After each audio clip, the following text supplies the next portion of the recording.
নমস্কার বন্ধুরা, আপনারা সবাই কেমন আছেন? আশা করছি সবাই খুব ভালো আছেন। আমরাও খুব ভালো আছি। আপনাদের সামনে নিয়ে এসেছি একটি নতুন পকোড়ার রেসিপি, কুমড়ো পাতায় মোরলা মাছের পকোড়া। প্রথমেই নিয়ে নিচ্ছি রসুন, আদা, লঙ্কা কুচি, টমেটো কুচি, পেঁয়াজ কুচি, সবগুলো ভালো করে কুচিয়ে বেটে নেবেন।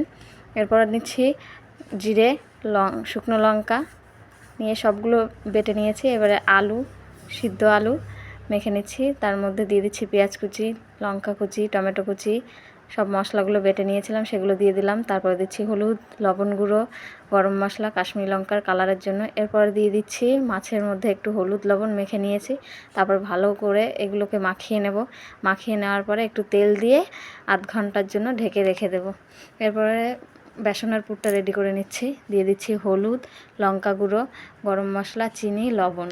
এরকম আস্তে আস্তে অল্প অল্প করে মেখে নেবেন, তাহলে ব্যাটারটা সুন্দর হয়, ভালো হবে। এরকম ঘনত্বে রাখবেন, তাহলে ভালো হয়। এরপরে আধ ঘন্টার জন্য ঢেকে রেখে দেবো দুটোই। তারপরে কুমড়ো পাতায় সুন্দর করে এরকমভাবে বড়ার শেপে করে নেব। এইভাবে মুড়বেন, তাহলে ভালো হবে। দেখিয়ে দিচ্ছি, আপনারা দেখে ভালো করে এইভাবে করবেন। আর এরকমভাবে রেখে দেবেন, তাহলে বেসনের মধ্যে চুবালে ছেড়ে যাবে না। এইভাবে বেসনের মধ্যে চুবিয়ে তেলটা দেখে নেবেন হাই হিটে যেন না হয়। হাই হিটে হলে কিন্তু পুড়ে যাবে।